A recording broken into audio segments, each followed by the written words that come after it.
Tom and Sam from Cultaholic.com. Look at that. Look at that hardcore injury this afternoon. Yeah, you sort of went, like, he went to put some ice in and then noticed our freezer was, like, really icy. So instead of just de-icing it like a normal person, you got a power drill, a butter knife, like a wallpaper stripping knife. I found a hammer. Yeah. Used a hammer for a little bit. And you sliced your thumb open on the butter knife, of all things. Adulting! I'm an adult, and we're bringing you news. 2 WWE stars have reportedly been offered deals in Japan. We have an update on the Jordan Myles situation, and 2 more matches have been added to SmackDown for tonight. We'll get to those very soon. So we talked in a previous news video about 2 WWE superstars looking to pursue other endeavours away from the E. 2 more superstars could have something rather exciting planned at the end of their WWE contracts with a return to Japan, Sam. Yes, very much so. Io Shirai and Kairi Sane have apparently been approached or are going to be approached by Stardom, world-wondering Stardom, a company where they sort of made their name before they came to WWE. A quote from Takadi Kadani, the head of Bushiroad, who was talking to Tokyo Sports about the goals that he's got for building up Stardom. He said the first thing he wants to do is he wants to look at bringing back Io Shirai and Kairi Sane after their current WWE deals expire. I can't see WWE being that keen to let them go. No, because Bushiroad is the company that owns New Japan Pro Wrestling as well as Stardom. They just bought Stardom, and so for WWE to let them go, it's either going to take a hell of a lot of money, some negotiating on the part of both companies, or they're just going to bring the hammer down and be like, no. And it's obviously down to, and I hope they say it like that, no, bang. It does come down to what Io Shirai and Kairi Sane want to do as well. Shinsuke Nakamura was offered, there was a similar discussion around him and Bushiroad recently, but the fact that he is re-signed with the WWE suggests that he's all right where he is right now. Obviously, it comes down to the big thing with WWE is the amount of the old Wazonga you can with Nakamura, he has a family and everything, and apparently he very much, and his family very much enjoys living in the US. It wouldn't surprise me if he was to go back to Japan one day, and in New Japan you see a lot of the guys have longer careers. There's a lot of sort of like the New Japan dads, like Yuji Nagata, still hanging around, so it wouldn't surprise me if Nakamura went back there, but with Stardom it's a little more interesting because there's this huge new platform, I guess, behind it, and they're really like pushing Stardom. They want Stardom to be as big as possible. One of the things that came from this interview as well is that there was some rumblings about potentially an IWGP Women's Championship as well, which would be pretty groundbreaking. Yeah, I don't know if that necessarily means that it will appear on New Japan shows, because the IWGP name has been taken by Inoki when Inoki left New Japan, and we had the whole Brock Lesnar situation with the belt. Like, it's sort of just a governing body. So I guess under Bushiroad, any wrestling company that Bushiroad owns could be represented by the IWGP.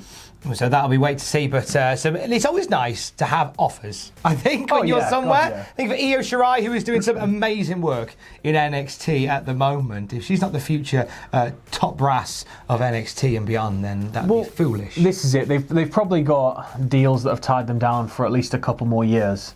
So I guess if they are wanting to go back, they can use these 2 years to really bolster their brands, their personal brands, and make themselves a much bigger deal. But I think if WWE catches wind of that, they will be unceremoniously booted to the house show league. I don't think they'll be particularly delighted. Update on the situation regarding Albert Hardy Jr. and the WWE, aka Jordan Myles, and the WWE. He sensationally quit via a explosive Periscope on Twitter the other night. Where were you when you saw that? I was about to get into bed going, what a busy news day. Yeah, I was sat on my couch, I just opened Twitter, and it was on fire. Twitter was on fire. It was just the nature of the way he did it. He just very bluntly stated his opinion of the company, what he believes the values are that the company holds, and said that he wasn't going to be a part of that anymore. He disappeared from Twitter just the other day. He's back almost immediately.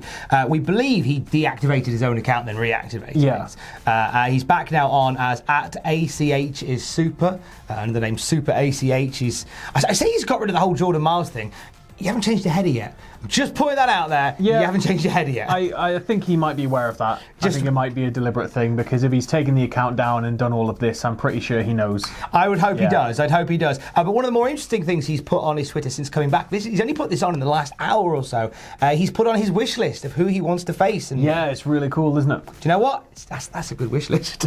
Away from everything else, that's a really good wish list. The wrestling octopus, Jonathan Gresham, at the top of the list. Darius Lockhart, good shout. AJ Gray, Myron Reed, Desmond Xavier, big Des in that list as well. So it's a handwritten list with on a piece of paper, and he's put, "Let the games begin. Go the distance, hashtag for the culture." It's been quite the time for Albert Hardy Jr., formerly known as Jordan Myles. WWE are yet to comment on the ongoing situation with him. Where do we think WWE stands with this? This is all speculation forever now. They don't really have a leg to stand on with the situation. I don't know, it's I wasn't involved with any of it, so I don't know the actual ins and outs, but it's like, it just seems like there was some lying surrounding the t-shirt design when it was presented to him, and that it needed to be like signed off and approved. And I don't know, I just think that it's a very, very messy situation. It could have been handled a lot better, and it shouldn't have ever come to this. No, it absolutely especially shouldn't. with ACH being brought in, and then he wins the breakout tournament. They seem to be really behind him, but it just, this should have never happened, and it's just crazy that in this day and age it managed to happen. WWE, as I say, haven't commented on the recent tweets and discussions by Albert Hardy Jr., but when they know and when they do, you'll know as well. So this is quite intriguing. You know that WWE have had a bit of a funny old time with numbers for live events. Yes. They're spicing them up a little bit. Okay. It's a little spicy live event stuff. From a house show last night in Germany, it was Zack Ryder and Kurt Hawkins versus Luke Gallows and Carl Anderson in a #1 contenders match for the Raw Tag Team titles. Right. Gallows and Hawkins won the match, and now on Monday Night Raw, they got a tag title match because of a match they won in Germany. Really? Yeah. Well, bit good, isn't it? Yeah. I like them spicing up live events. Did you said Gallows and Hawkins? Which team won? Gallows and Ryder and Hawkins. Ryder and Hawkins. No, they both won. In a weird bit of Russo-esque booking, they both won. Ryder and Hawkins are your #1 contenders.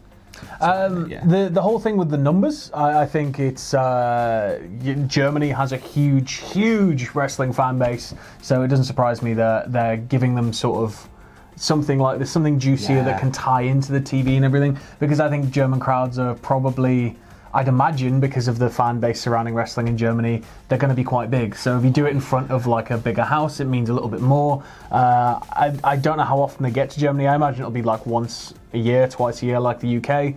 But for people that turn out to every single one and it's just a normal, boring house show, this is like a new thing that they can say it's at least a part of history. Absolutely. It might not matter in the long run, but like it's still something interesting that happened. Yeah, it gives you that whole idea of anything can happen in the WWE again if you go to any show. But you're right when you say like the German wrestling scene is phenomenal. I'm always envious, and I don't know whether you've ever gone with Matthew to Oberhausen for WXW. No, I haven't. He normally has incredible weekends. Yeah, there. It just seems like everybody's all about the wrestling and less about my promotion's bigger than your promotion. They just have a lovely time, don't they? And normally some random WWE guys turn up. Only Lorcan and Danny Burch turned up at the last one, which is pretty amazing. I think Volta was meant to, but couldn't make it. Yeah. But the fact that they've still got that great working relationship with WWE, as you say, it's exciting for a German crowd. And finally, 2 more matches have been added to tonight's edition of Friday Night SmackDown. What have we got, Sam? What have we got? So we have SmackDown Women's Champion Bayley facing off against Nikki Cross in a non-title match. If Cross wins, she'll get the final spot on SmackDown's women's division team for their triple threat elimination tag match against Team Raw and Team NXT at Survivor Series. Ooh. That'll be quite interesting. What are you thinking with that? What are you thinking? Are you going why? I think Nikki. Yeah? Yeah, although I don't know, because the thing with Nikki is whenever, at the minute, she seems to be booked in a way where, like, she takes time to get on her feet, so she'll get sort of thrown around a bit. She needs to feel her opponent out, whereas if Bayley's going to be more opportunistic, she's got Sasha on the outside, we might see that. But yeah, I mean, I'm assuming, does this have the Raw and NXT women's champions in it, this match? I don't know, because the women's champions are in their own match. Oh. This is for the women's elimination match as well. Yeah, so Nikki Cross is winning this. Nikki Cross has to win this, Yeah. really, doesn't he? There's nothing for Bayley to really win here. Yeah, and then the next match is Mustafa Ali and Shorty G. That's right, Mustafa Ali is back. And Shorty G, unfortunately, is here against Dolph Ziggler and Robert Roode. Yeah, if Ziggler and Roode win, they'll take Ali and Shorty G's spots in the men's triple threat elimination tag match. Who you got and why? I pray it's Mustafa Ali and Shorty G. Yeah. That feels like a nicer fit for that match than the other guys. I mean, like, it's two mushed together tag teams going off against one another, but I think... Yeah, Mustafa Ali, Shorty G, I think would bring a little bit more excitement to it. Well, this one's come about as a little bit of Twitter back and forth that these guys have had between each other. So, Yeah. You know, as all great feuds in 2019, they are born on social media. That's exactly how it happens. Seth Rollins at CM Punk fight me. That's how this thing works. Nobody cares about that. People care about Virgil. Virgil versus Punk. Oh. That should be the only match to troll every single person. Basically a license to print money, that match truly is. Also tonight on SmackDown, as we discussed earlier on, and I'm glad you're here because I can get your thoughts on it. We're going to have the Miz TV segment featuring The Miz and Daniel Bryan. Might be where we get the official setup for another match. Well, we're going to just have the exact retread of the Talking Smack moment, aren't we? Do you reckon they're just going to do that all over Something again? similar. I don't know. They won't because Miz isn't heel, is he? So it's sort of like... I don't know, because the weird thing with Bryan at the minute is that he's being coaxed by Sami Zayn. So it's like, you're going to come along and join, like, our team? You think you should join our team and sack off the fans? So it's going to be more of the Miz, like with Bayley, going like, why did you turn your back on the fans, Daniel? And he'll be like, well, I haven't. And to be honest, it wouldn't surprise me if he doesn't even get a single word in and Sami Zayn comes out and does a lot of talking for him. And then there's like a weird ending where they draw this thing out again a little bit more, just so it's more ambiguous around Daniel Bryan. Could we not have The Fiend get involved here? Since that's because potentially where they're heading. He missed his Miz TV segment, obviously, because of the Saudi Arabia situation.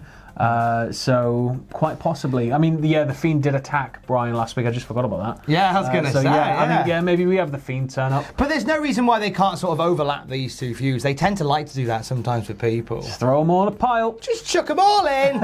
See where it goes. Everything from SmackDown will be broken down by Sam Driver on the Cultaholic YouTube channel tomorrow when we do SmackDown Graded. If whatever happened, if it's good, he'll tell you. If it's not, he'll tell you as well. It's good like that. Love you, bye. Hey, thanks for watching. Don't forget to leave a comment in the comment section down below. You can support us on Patreon by going to patreon.com/Cultaholic. Lastly, don't forget to hit subscribe and join us.